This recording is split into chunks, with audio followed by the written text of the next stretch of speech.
My job today is to introduce Micky Tripathi. I met Micky probably 15 years ago when I was at RIQI, the Rhode Island Quality Institute, and Micky was heading up the Massachusetts eHealth Collaborative. And it's been great fun to see Micky in every single setting of all the important committees, all the important work groups, and to hear what he has to say every time is always a treat. And culminating, of course, as the head of the ONC. He is my 1 degree of separation to somebody important in the federal government. So I know you'll enjoy hearing him. I'm certainly looking forward to hearing what he has to say today. So I'll invite Micky Tripathi to the stage.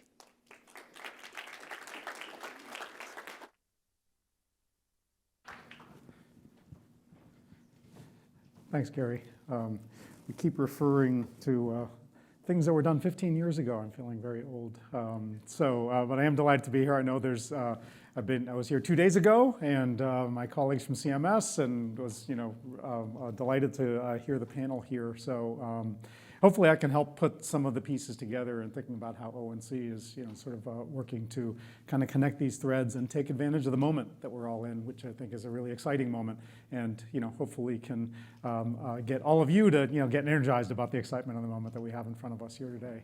So first off, just want to give thanks to the eHealth Exchange, to Jay and Bill and the entire team, and to the eHealth Exchange community. What all of you have done has led us to this moment.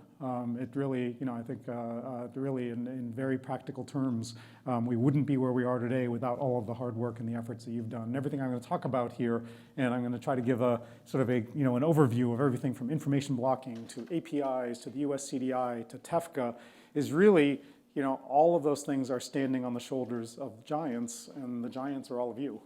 It really is the hard work that you've been doing on the ground to get us to this moment, and we're hoping to sort of say, how do we channel that energy now to get us to the next level, to have the public-private partnership that's going to be required to get us to the next level here. So let me dive in and sort of give that perspective, and I'll try to make sure that I leave time for questions at the end. I'm the one who controls this.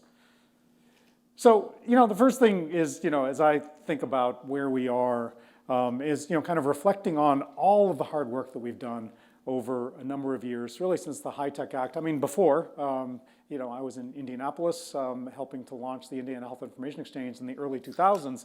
But it was really, when HITECH came in, obviously, that we started to get the investment in the supply chain that led to the moment where we're in today, where you have very broad and wide adoption of electronic health records. 97% of hospitals, 90% of ambulatory providers on certified electronic health records. So that foundational capability now in place, and now allows us to sort of step back and take the opportunity to say, how do we move from this healthcare delivery system that, even though it is increasingly electronic, and in many, many ways, none of us have paper records anymore. I don't think there are paper records on me anymore, as far as I know, and I'm pretty old.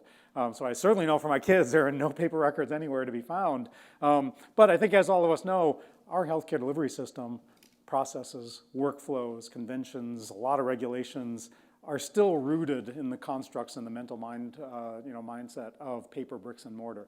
And I think we now have the opportunity to help break out of that, to start to say, how do we think as digital natives as we walk around the world? As you think about your kids who are digital natives and they say stuff, my kids say stuff all the time, it's like, whoa, I never would have thought of that in a million years. But it's because they are digital natives. They think about the world in completely different ways. They draw the circles around boundaries in completely different ways. And we now have the opportunity that we're hoping to motivate for the healthcare delivery system to do that as well. So a number of different aspects to that. One is, as I said, is thinking about how should we operate as digital natives, and it takes time, right? But we first have to start doing that and start having the type of innovation that all of you do on the ground to start to test those boundaries and start to say, we shouldn't be doing things in that way anymore. And it takes that kind of bottom up, I think, pounding at the doors to force that kind of change. We're at ONC and working with the federal partners, have this concept of an open architecture ecosystem, which goes all the way back to HITECH of 2009, 2010, right? I don't think those exact words are in there, but that's what it was talking about. It was talking about an health IT ecosystem that is an open architecture ecosystem that's interactive, based on open industry standards, and how do we get us to that place? Information sharing being a standard of care in business and in clinical operations. And there's a number of things that we're doing to, help to both enable and sort of force that, right? A part of it is enablement, which is the infrastructure pieces of it. And a part of the, the strong encouragement, if not forcing, is things like the information blocking rule to say that now that people have these tools in place, they really need to start doing the things that are in the best interest of the patient and the best interest of the country. And then finally, and related to that, is how do we think about the safe, equitable uses of information? So, ONC spent a lot of time working with CMS and other partners and with provider organizations and others on just the nuts and bolts of getting systems implemented. But now we follow the trajectory of where the industry is to start to say, we're on the other end now, where we need to start giving more and more attention to how's the information that can be made available be used safely and equitably.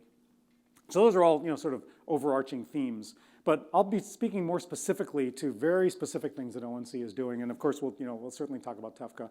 I think all of you are aware of the HITECH Act, which, gave ONC very specific statutory authority to do the kinds of things we do. And in particular, EHR certification, which at the time seemed like, well, it's just this thing to support this particular program.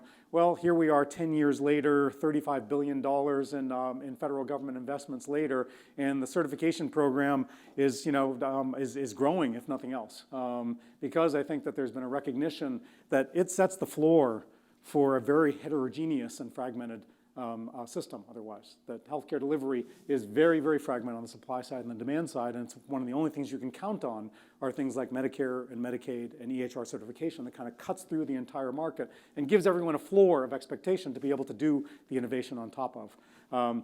So, that's a very important, part of what ONC does and continues to do. And as I said, now, it's 97% of hospitals, 90% of ambulatory providers on certified electronic health record systems. So a tremendous amount of work over a number of years, but now we're, really in a great place, I think, in many ways. Obviously, a lot of work to do, but a lot accomplished. The next thing I'd point to is the 21st Century Cures Act, and I'll start to dive into these topics in a minute. Information blocking. Prohibition on interfering with the exchange of information by among authorized parties. Standards, the 21st Century Cures Act pointed specifically to data standards, namely the US CDI, and FHIR APIs. And hopefully what will be emblazoned in all of your minds, as it is in our minds at ONC, are the words "without special effort." That's what the statute literally said. All electronically accessible information, quote unquote, has to be made available without special effort, quote unquote. And ONC is, tried to translate that into things that are operational to say, what does that mean in regulation? What does that mean for those on the ground to be able to, sort of fulfill what the 21st Century Cures Act required that we fulfill? And then finally, TEFCA, network-to-network interoperability. All of you are very familiar with it, but I'll come back to that as well. One other thing that I just want to, sort of highlight is that in addition to all the statutory authorities and regulations that all of you see, we're doing a ton of work behind the scenes to get greater alignment across our federal agency partners. Because increasingly, one of the things that we've seen, it's the problem that we wanted to have, which is we invested a lot in electronic health records to be able to get the private sector to be implementing electronic health records. Obviously, colleagues at the DoD and VA have made tremendous progress in the investments they've made and have been real leaders, in the health IT world in the implementation that they've done. But we wanted to be able to make sure that we've got the private sector doing that as well. And so, now here we are with that foundation of electronic health record systems, and we're seeing more and more federal agencies trying to think about, being able to accomplish their mission objectives by tapping into EHR systems. You heard Rich talking about the program from FDA for adverse event reporting and, leveraging eHealth exchange capabilities, for example. And that's just one example. In the department, one of the things that we observed, with my coming in and, working with leadership was that is starting to explode across the Department of Health and Human Services as well as outside of the Department of Health and Human Services. And that's great, right? Again, it's the problem that we wanted to have, but it also cried for a need to say we need a policy framework that catches up to what the technology is allowing. And so in July, the Secretary signed a policy that requires consistency across the Department of Health and Human Services. Secretary Becerra doesn't have authority outside of the Department of Health and Human Services, so it applies just to the Department of Health and Human Services, but it requires alignment with the standards that ONC requires in regulation for the market. Namely, it requires that in all funding vehicles, across every HHS agency, that's operating divisions like FDA, CDC, IHS, as well as staff divisions, of which ONC is one of them. It requires that they incorporate standard contract language and require that health IT be aligned with the standards that are promulgated in regulation, like the US CDI, like FHIR APIs, and pathways to TEFCA, for example.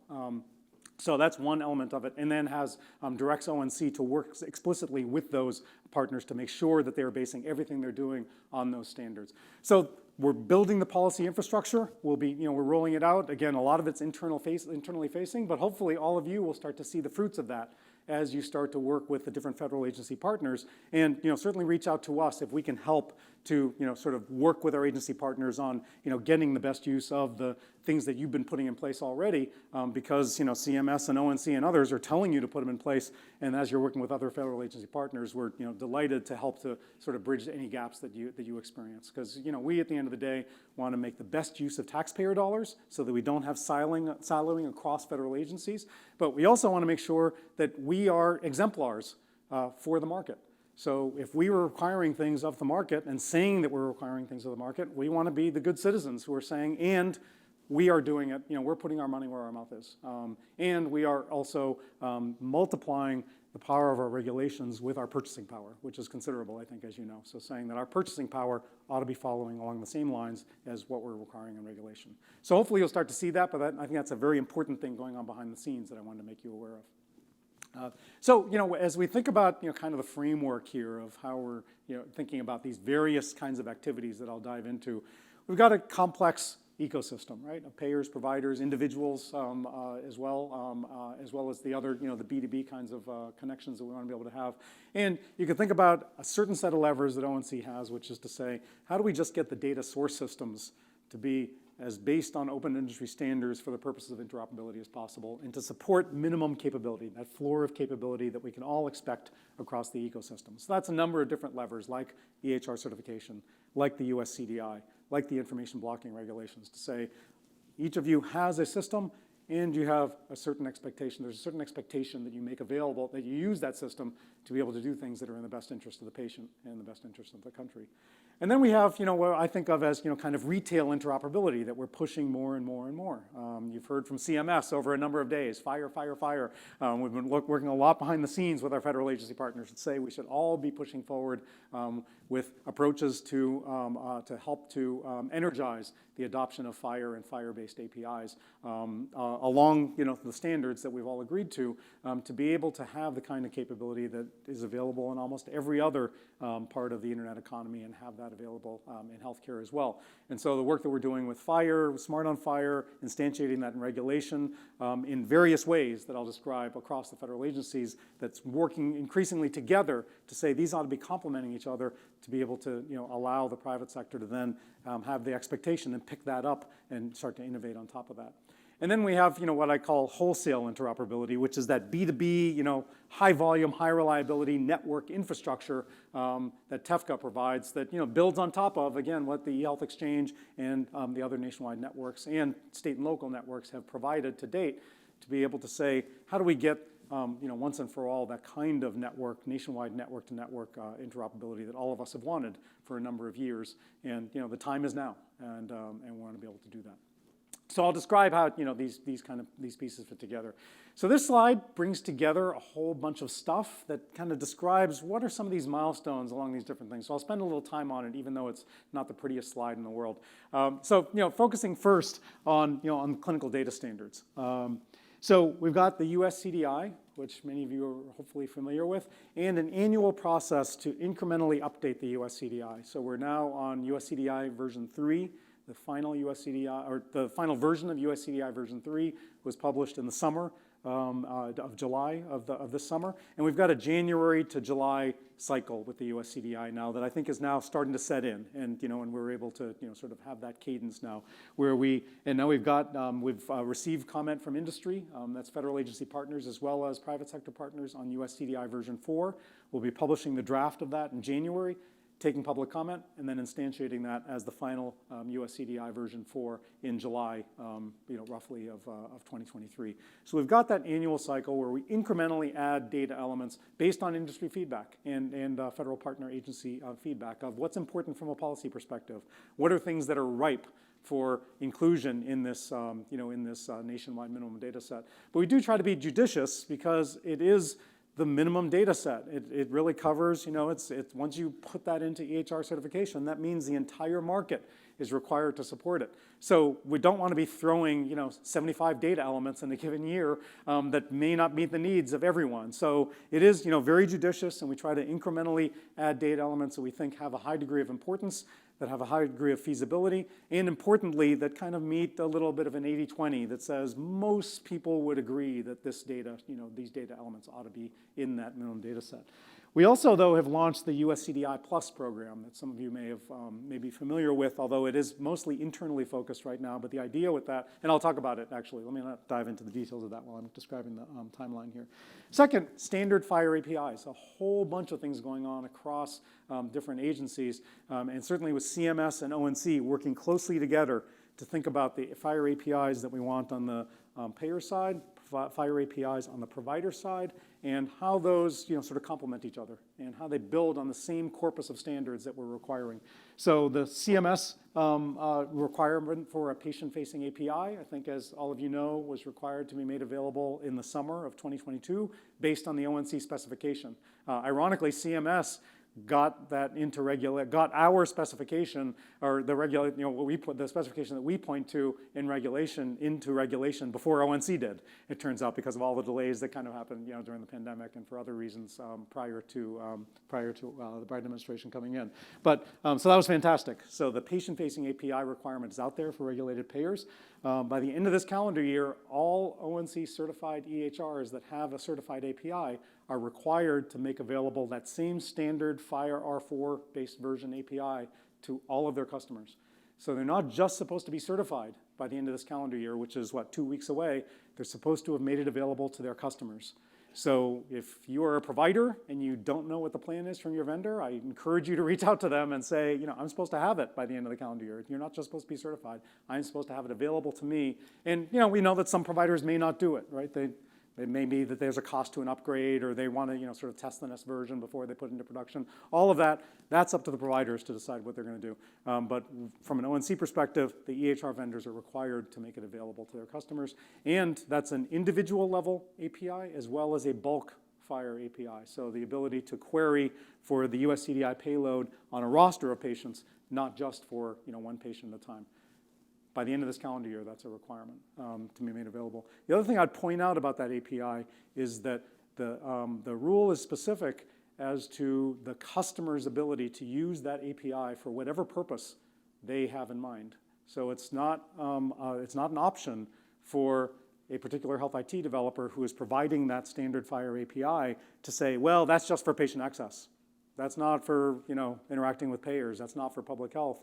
The rule is explicit that says that the control of that API is in the hands of the customer, the provider organization, to be able to make it available for the purposes that they determine it ought to be available. So we're hoping that opens up and starts that FHIR foundation that we all want to be able to have. If you start to think then about the future, CMS providers are required in CMS payment rules to use those FHIR APIs. So ONC can tell the vendors, you're required to have it available by this time, and then CMS comes along and it says, oh, by the way, you're using CERT, and CERT has a FHIR API.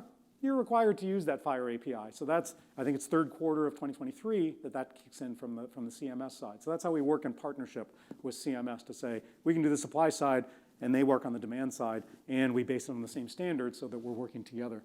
And then hopefully all of you have seen the NPRM that CMS thankfully published before this event. Been waiting for that to be published so that we could talk about it. But it starts to, it pushes the envelope even further. It's a draft rule, so it needs to be finalized, but it pushes on the regulated payer side and says that regulated payers are required to make available a provider FHIR-based API, same model that, for those who are familiar with the data at the point of care pilot that CMS does, to make available all claims data that a provider is authorized to see, which is to say, I have a treatment relationship with this patient. I should have access to all claims that patient has incurred, regardless of where they are, so that I, as a provider, have as much visibility as possible into what's going on with that patient. That's the provider API, and it's required to be a FHIR API based on the same set of standards. And then the payer-to-payer API, a requirement that payers share information with patient consent. And I think Alex Muggy went over the different kind of consent approaches. But the idea here is when you go from one payer to another, your information should flow from one payer to another, again, based on a FHIR API. We think that's hugely important for these things to work together. Hopefully you get a sense that as difficult as it is, we're working really closely together to complement each other and also to make this as comprehensible to the market for you to be able to see, okay, there is a vision here that's starting to come together that says that we all ought to be doing this based on these standard FHIR APIs. TEFCA, we've released the policy technical framework.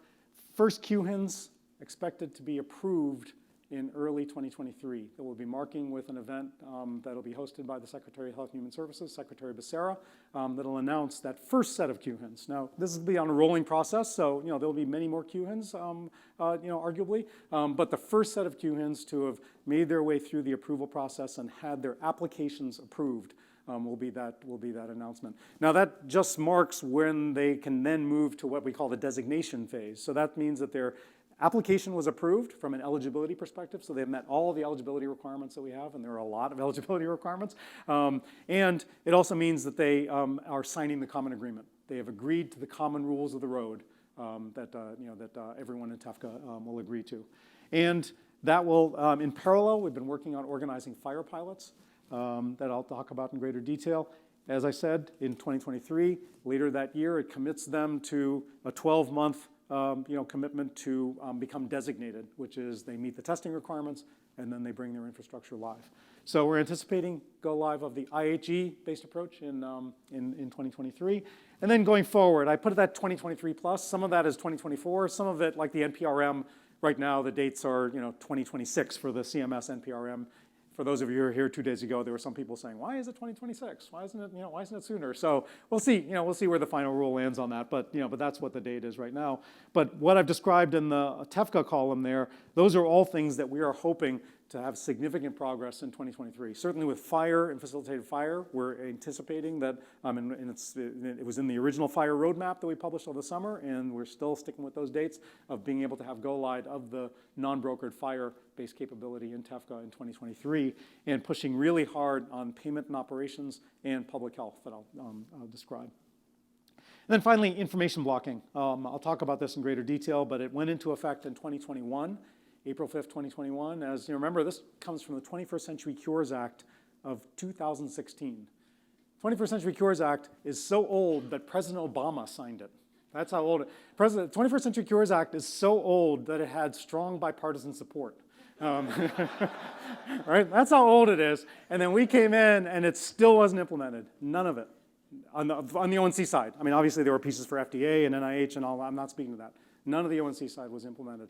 April 5th, 2021, we put the information blocking regulation into effect.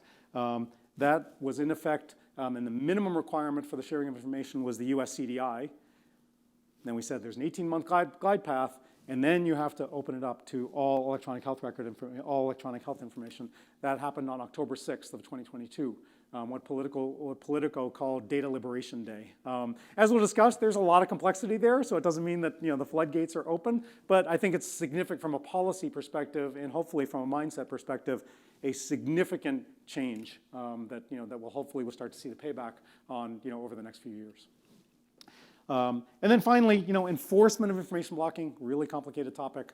We are hoping, and it says TBD in there, to be able to have significant pieces of the enforcement piece of that in place in 2023 as well.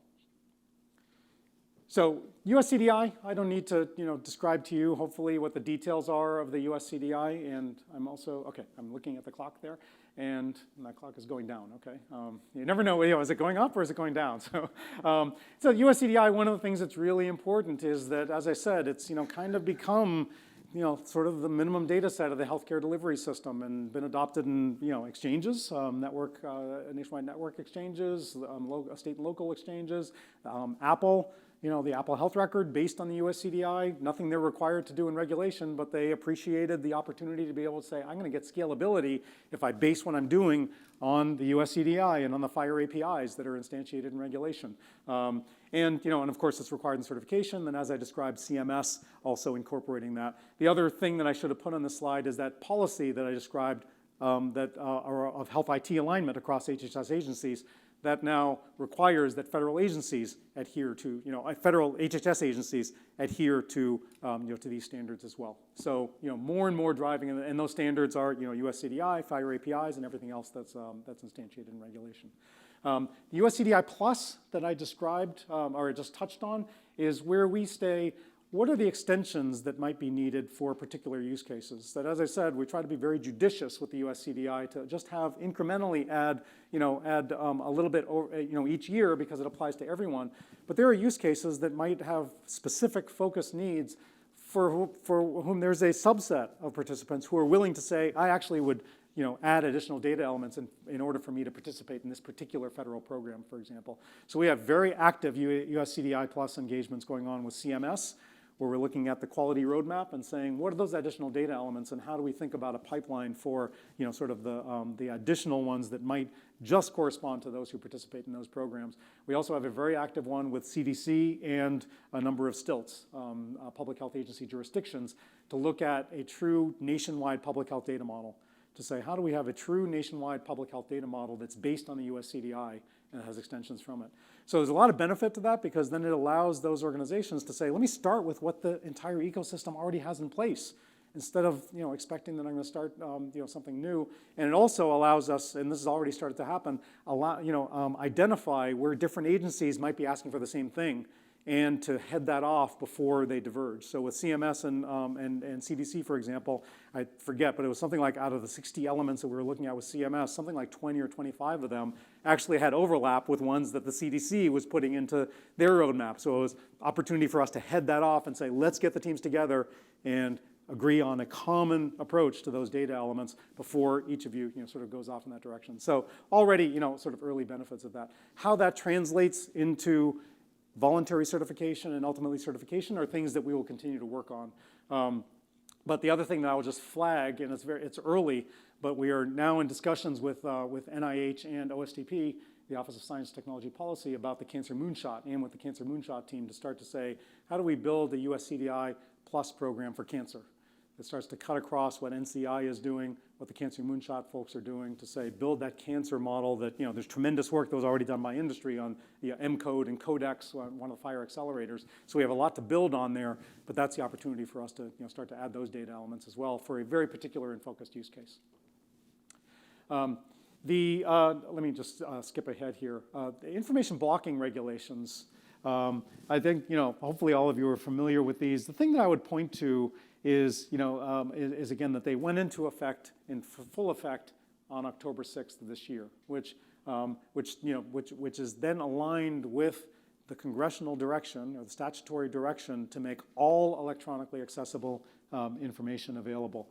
And just a couple of things to point out on information blocking, because it may not be obvious, is first the definition of provider. So it applies to healthcare providers, certified technology developers, and health information networks. And I just wanted to put up the definition of provider just so you get a sense of the scope of the definition of provider, which is very broad. It's a very broad definition. It goes beyond the HIPAA definition of provider, except it doesn't include payers. That's the one thing that if I was writing the rule, I would have said, or writing the law, I would have said, gee, payers ought to be included in that. It didn't include payers. So payers are not included as an actor in that. But it does have a very broad definition of providers. So just so everyone's aware, it's not just hospitals and ambulatory providers. It's labs, it's pharmacies, it's physical therapists, it's dentists. All of those provider types are included in the requirement for information blocking. It doesn't require, and it's actually agnostic to whether you have certified technology or not. Doesn't mean that it only applies to people who are using certified EHRs. It doesn't matter because it's about the data. It's not about what system you're using. It's about the data. So that raises one of the complexities with and some of the opportunity. If you look at this, and I know it's quite a quite an eyeful here. What we tried to do here, and this is on our website as well, is define, how do we come to an agreement on what is all electronically accessible information? Because if we went to any arbitrary, complex environment, and even a less complex environment, that definition of all electronically accessible is, really hard to operationalize.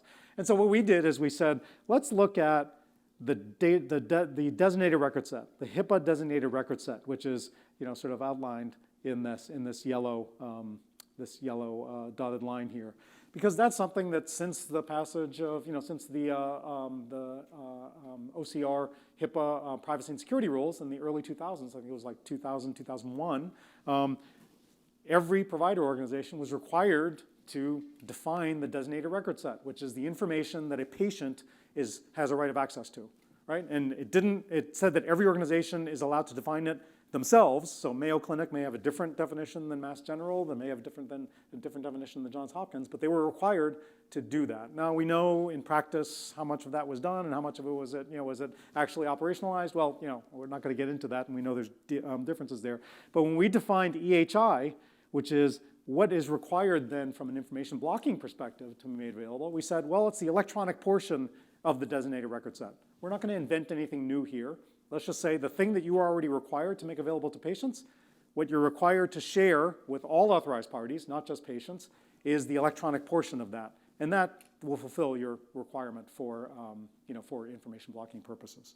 So that's still really complicated. And one of the things that makes it really complicated is that a lot of that information lives outside of certified EHR technology. So first off, you got organizations, as I said, who don't have certified electronic health record technology. But even for those who do, you start to work your way through, and this is what what stakeholders are going through right now, is you've got your certified EHR, and it's got the US CDI, right? So fair enough, and that's what we required starting on April 5th. For 18 months, we said that's your minimum obligation if you have a certified EHR, and even if you don't, the US CDI is your minimal obligation for what you're required to share. But then we said, starting October 6th, it's everything else. Well, what's everything else? Well, there's a whole bunch of stuff in an electronic health record that's not a part of the US CDI. That's now required to be made available to the extent that it's a part of the designated record set. And then every hospital has, and someone told me the other day, this grossly oversimplifies what a hospital looks like and what the hospital environment looks like, which is fine, because the point is that there are all these other ancillary systems that have electronic information, and that's arguably electronically accessible information, that is now required to be made available electronically with other parties. We didn't set a standard because by definition that information is not standardized. But we said that minimally it has to be machine readable so that the other party can take it and then using whatever tools and capabilities they have, they'll be able to do something with it. It's not just a JPEG file. So that is the requirement that's in place. We recognize that it's going to take a lot of work to get everyone to get their arms around this and to make this information available. But in my experience, the only way to get that done is to say it's required. And now it's required, and now you need to keep moving. One of the things that's really important for the providers to recognize, well, for anyone, for any actor, is remember there are 8 exceptions to this, and they were put in place for a reason because we know this is really complicated. So there are some of these systems, for example, it may be electronic. It may be electronic, but it may be. This is based on FileMaker Pro from 2007, and it's still working for our internal purposes, but surfacing that to an outside patient request, not really possible. Totally fair for an organization to say, that meets the infeasibility exception. I can't provide that electronically, right? And that's what the exclusions are there for. But remember, a whole bunch of those should be temporary in nature. Just because you can't do that today, you know what the requirement is. That means that 3 years from now or whatever the time period, you shouldn't still be saying, that, oh, that's infeasible in perpetuity. The idea is that you should be investing to make this information available. If that feels like a big change, read the 21st Century Cures Act. The Congress said we need a big change. There's no shirking away from that. I think that was, that is what we agreed to as a nation, that we need a big change. So for anyone feeling like, wow, this is going to take a lot of investment, it is. It's going to take a lot of investment to make it happen. So FHIR, I think, again, I described the requirement for FHIR APIs to be made available by the end of this calendar year from ONC, and that will be, sort of then the regulatory requirement for all the certified vendors to have that in place. The important thing from my perspective about that is not the particular capability that enables, which is a read-only Fire API, individual or bulk, that supports the US CDI, right? To me, that's just the first step. That's laying the foundation. That means that now all those places have Fire capability that allows us to start to think about the higher level Fire-based capabilities that particular approach to interoperability supports. Things like questionnaires and CDS hooks and subscriptions and Fire links, which is what gave us the smart health card that most of us probably have on our phone. That QR code is actually based on on the smart health card for most of us. That was a that's a part of the Fire R4 standard. So and things like scheduling, all of those things, that Fire base allows us that opportunity to start to think forward about those higher level capabilities that we want to be able to have. So that's the importance to me of saying, all right, now we've locked in that Fire-based capability, and that means that it sets us up now for the future capabilities we want to be able to build on top. Last thing, TEFCA, which we're all waiting to hear. Sorry for the long build up to it, but I think you know a lot, and I know a lot of the conference has been focused on that. I want to make sure you have an understanding of the other pieces. But hopefully you have a good understanding now of at least of the general sort of approach to TEFCA. And I know, again, the eHealth Exchange has been a fantastic partner, in contributing to where we are today, but also, rolling up their sleeves and, thinking about, it's publicly announced that, the eHealth Exchange has said that they intend to apply. And so, we're really grateful for all the enthusiasm. Where we think TEFCA adds value to what the private sector has done today is in use cases that I would argue, and I was in health IT on the private side for 20 years, and very much a part of the interoperability networks, both at the state and the nationwide level. And I observed myself that it was really hard for the private sector to keep moving. That there was, that at some point, some of the competitive stuff starts to come in, some of the stuff that starts to intersect with complex regulatory stuff that only the government can help with. You start to bump up against that ceiling. And I would argue that that's where we started to see some slowdown in the great work that had been done, not for the fault of the private sector, but just because it's really hard for the federal government not to help at some point with some of these key use cases. So what are those use cases? One is, we know that something like 30% of hospitals don't connect to a nationwide network. And that's probably for market confusion reasons, resourcing reasons, technical capacity reasons, a whole bunch of those. But there's a significant part of the hospital systems that don't, as well as large chunks of the care continuum. You think about behavioral health, you think about LT-PAC, all of those providers who didn't get the benefit of meaningful use dollars, other kinds of things that they don't actively participate. Payers, both government and commercial. There's been a lot of sort of industry stalemate about payer participation and payer provider participation. So we're hoping that that we can help facilitate the conversation to bring that payer provider and payer other stakeholder connections to bear, so that we have the kind of capability for payers as we do for for providers. Public health. Another very, very important part of our ecosystem that's largely left out of nationwide networks. Now, again, the eHealth Exchange is doing tremendous work with the FDA, I think, and starting to bring that to bear. And we've got ECR that's starting to happen, but it's still just a trickle right now. And I think, as you heard Rich say, one of the challenges is that it's state by state, system by system negotiation. I've sort of I've observed a little bit of what FDA has been trying to do there, and it's fantastic, but it's a tremendous amount of work. One by one by one, very, very hard to scale. And all these jurisdictional issues start to come up. That's where we're hoping that, that we can help with that as well. And then, other use cases like social services, research that are a part of the forward-looking roadmap. We're hoping that, the public-private partnership instantiated in TEFCA can help us move forward, with those. So we're really grateful that a number of organizations have stepped forward and announced their intent to be QHINs. We have 12 letters of intent of organizations that have expressed their intent, and there are a number that have submitted their applications. And as I said, we anticipate in early 2023 announcing the few, whatever that first group is that have gotten through that approval process, and being able to publicly announce that they have been approved and now move to the next step toward full designation. The timeline, I think I described this already. So let me jump to the Fire piece of this, because I think that's really important. When we came in, the first versions of TEFCA were silent on FHIR for whatever reason, but it was completely silent on FHIR.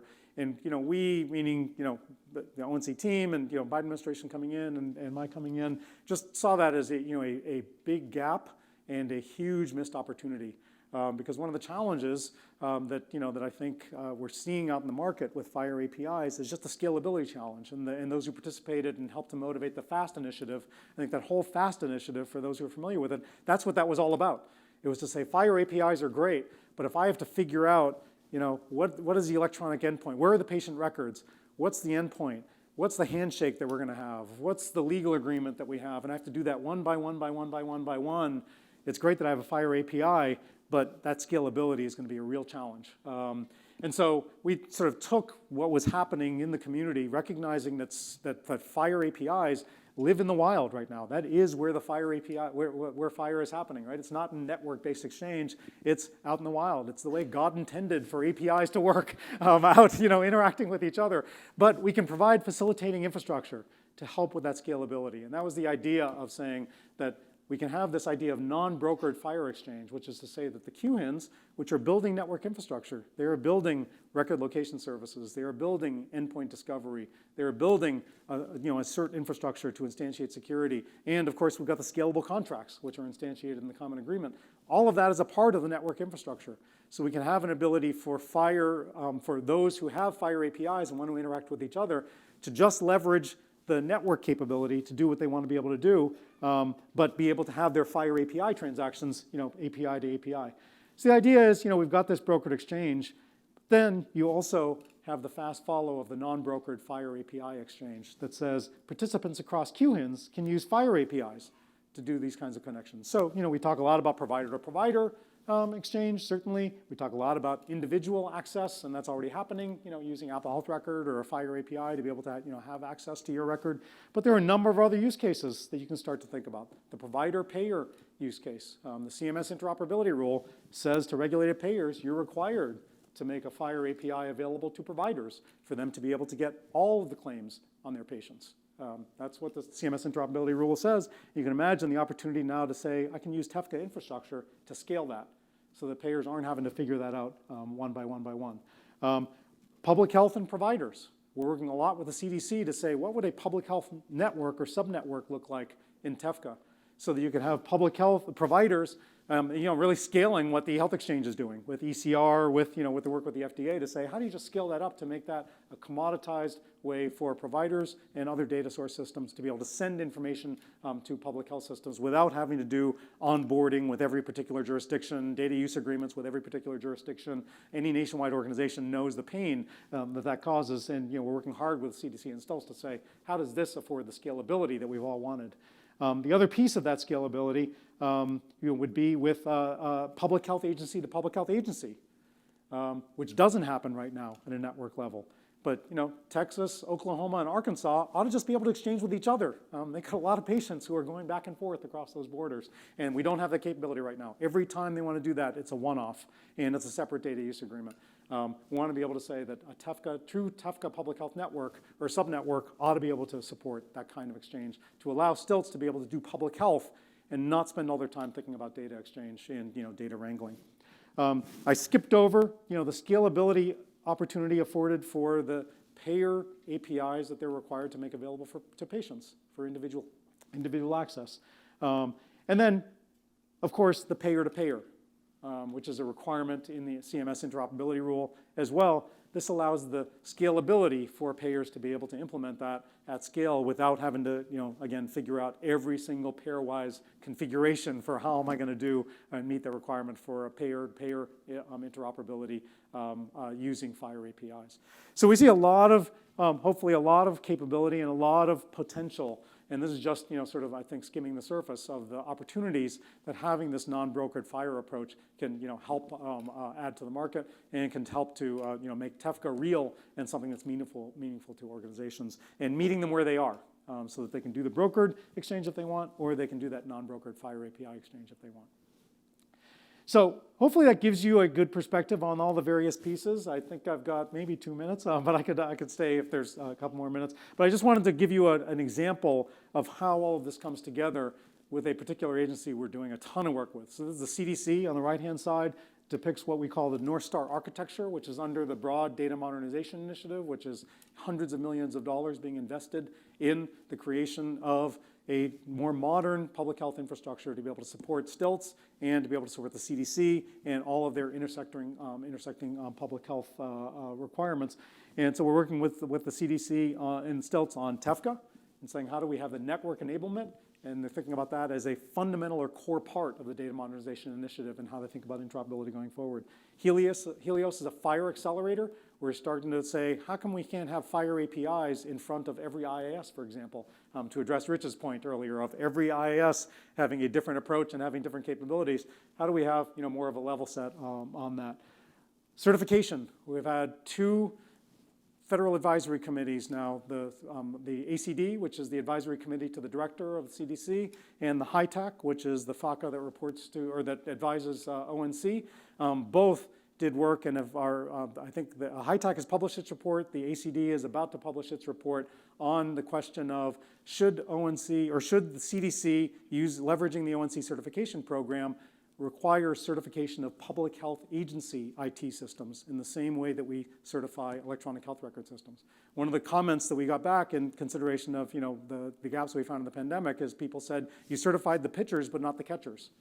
And so what that means is that, yes, I am an EHR vendor. I can send a message according to the ONC standard, but I've got 64 jurisdictions who do their own little twist on every single one, and that is a new project for me, a new interface, and that adds cost to everyone, and it creates a tremendous amount of friction. So we're working with the CDC to say, how do we standardize that side of it? A part of it is at US CDI Plus to say, let's use the same data model, please, and figure that out. And then also, let's say, how do we certify some of those systems to get the kind of, tighter conformance that we want to be able to have to allow that scalability. And then finally, US CDI Plus for public health, which I talked about. So I covered a ton of ground. I think I've ran out of my time. I'm happy to spend a minute or two if Jay, is that okay? One of the things I should point out though is hopefully one of the things you've seen here, and I commented on this 2 days ago. When I took this job, I've been in this for 20 years, and I've had a tremendous amount of fun doing the things and working with all of you. But in taking this job, I just came in and decided this is like a go big or go home moment. That the opportunity that presents itself, I think, from where we are with EHRs, my predecessors in this role did a ton of hard work to get EHRs in place to bring us to this moment. And all of you have done a tremendous amount of work with network interoperability to bring us to this moment. And from my perspective, this is that go big or go home moment from an ONC perspective and from a personal perspective to say we're going to have every piston firing, for those who remember what internal combustion engines are, to say every single piston. And hopefully you're seeing that we are doing everything we can to say where are those pistons, and let's make sure every one of those is firing to be able to have all of us meet the magic of the moment that we have here in front of us over the next few years. So thank you very much, and I see that there is a microphone there, so happy to take a couple questions.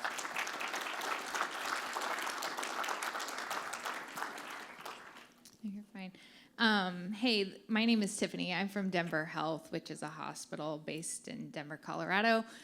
You mentioned the plateau with agencies like smaller hospitals joining these national healthcare networks, and we're running into that a lot in Denver. I have presented to some of these smaller agencies because I say the word TEFCA and they don't know what I'm talking about. Oh. I know, right? What do you see the ONC's role in either promoting via maybe like incentives versus penalizing people in TEFCA or participation in TEFCA to help kind of force these public health agencies and these smaller organizations by kind of getting on the bus with everybody else? And do you foresee any sort of timeline as to when that might happen? Yeah, all great questions, all really difficult to talk about. So one of the challenges with TEFCA is with a number of things that are on ONC's plate is we were given no dollars and no authority to do any of this. No new authorities. We're obviously given authority, but no new authorities, which would mean we don't have any authority from the 21st Century Cures Act to say, you are required to participate in TEFCA, nor do we have dollars to say, here is a grant for you to join TEFCA. But that said, we are working really hard to do a number of things that kind of our observation. One is to illuminate the problem and to say, where is that tail? Where is that gap? And then working with our federal agency partners to say, what are all the programmatic things? And I think you've seen with CMS, for example, they've already started to bake in, right? And into the IPPS rule, into the OPPS rule, into the PFS rule, ways that start to provide early incentives or early motivation to provider organizations to say, if you're participating in this program, you'll actually benefit from participating in TEFCA in certain ways. And hopefully, we'll work with our federal agency partners to get more and more in that makes it more real for provider organizations. And working as much as we can across the federal agency partners to be able to do that. The other thing that I'm hoping will become a part of this is just that visibility that then everyone will have a sense that, all right, TEFCA means nationwide interoperability. I've had the experience with my mother, who had been taken care of because she broke her hip, going to provider organizations who I know they're on big EHR systems. They're connected to care quality through Commonwealth or directly, and observing right in front of me. They're doing it right in front of me. They are printing off a record and handing it to the ambulance driver for them to scan in at the next provider of care. And you're like, have you heard of Commonwealth? Have you heard of care quality? Have you heard of the eHealth Exchange? No, that would be great. Wow, there are electronic networks like that. So I'm hoping that we can have this, sort of single approach, that this North Star, that everyone will start to realize that, all right, there is this thing called TEFCA, and I ought to be asking the question of, how come I'm still faxing? How come I'm not, onboarding to TEFCA, whether it's through the eHealth Exchange or, or Commonwealth, or however I do it. Micky, Yep. Matt Hey, Matt. Eisenberg, Stanford Healthcare. First, thank you. It's kind of like, for me, it feels like having the best chef in the world in my kitchen at my house. So it's just fantastic. We were watching The Bear last night with my son. Yeah. Which is great, by the way. Yeah, that's if you haven't seen that, go see Yeah, that. yeah. And it's about as messy as that too. No, yeah. Chef. Okay. Right. What I want to ask you, which I won't, which is, are you calling OIG every day for the information blocking enforcement rule? But I won't ask you that. The answer to that is yes. Yeah. Yeah. So, gosh, I have so many questions. The two I really want to ask you, and I'll try to make them quick because I know people want to eat lunch. One is, it's really amazing to see cross-HHS harmonization around standards and policy. Incredible, right? Groundbreaking. Do you think that's going to stick, when the next secretary comes or the next administration? That's question number one. And question number two is, boy, you are Mr. Hurry Up and Wait when it comes to TEF, right? We want to sign the first QHINs. We talked this morning as a group for this group. Hopefully the eHealth Exchange will be one of those. Look in your crystal ball. How fast? They have 12 months to kind of get it up and running. But in the best possible world, because I know you want it to happen, how fast could we anticipate the TEF functioning in a production environment? Yeah. So on the second question, I already forgot what the first question is. But the second question, in terms of, I remember the first question. So in terms of, whether that'll stick within the department, I mean, it is a department policy now. So it's instant, it is the secretary issues policies that are department policies, and those carry forward. Now, it's not in regulation. So, the next secretary could certainly come in and say, no, we're taking that off the table. But this is now instantiated in the guidance that agencies receive from ASFR, the financial, the agency for finance and whatever it is, sorry. But the Assistant Secretary for Finance Regulation, it's now instantiated in the guidance that is provided to contracting officers that says, here is what you are required to put into contracts. Here's the language, here's the process. So it starts to work its way into the procurement officials, into the contracting officials, and we are now a part of, sort of the review process as things go through clearance for anything that is deemed to be health IT. So I think that more and more, and I would say that, we, from an ONC perspective, at least, while I'm here, we, try to project and do everything we can with our agency partners for them to see us as a service agency, that we're not the nannies, right? We're not the scolds. If we're doing that, then we're doing it all wrong. I mean, it's, for us, it's, we think that we have authorities and we have things that can hopefully help you perform your mission. So let's help you perform your mission better, and let's do this in a collaborative manner. This isn't about reporting on you to the secretary. It's about saying, this is the opportunity for us to try to help you do things better that you want to do better, and you may just not have had awareness. So hopefully that's what will have the momentum, is that people see the collaboration and they value it. The second question related to the speed, it's hard for me to say, and Jay would probably be a better read on that than me, but what we've heard, And what we've tried to do with, with the technical specifications and, Alan Swenson and the team from Care Quality and, the entire team is to say, how do we make this something that has that glide path? And what we've heard, I think, informally from a number of the QHINs, or prospective QHINs, is that they are building in anticipation of getting approved, and that they think that, that they would have a, pretty good opportunity to be able to do this in that 12-month window. And hopefully short of that with some of them. So it's hard to say, and I know that there's going to be issues related that we'll all just have to work out about how does TEFCA exist with the existing models that are in play and all of that. But I think those are all things for us to work out collectively.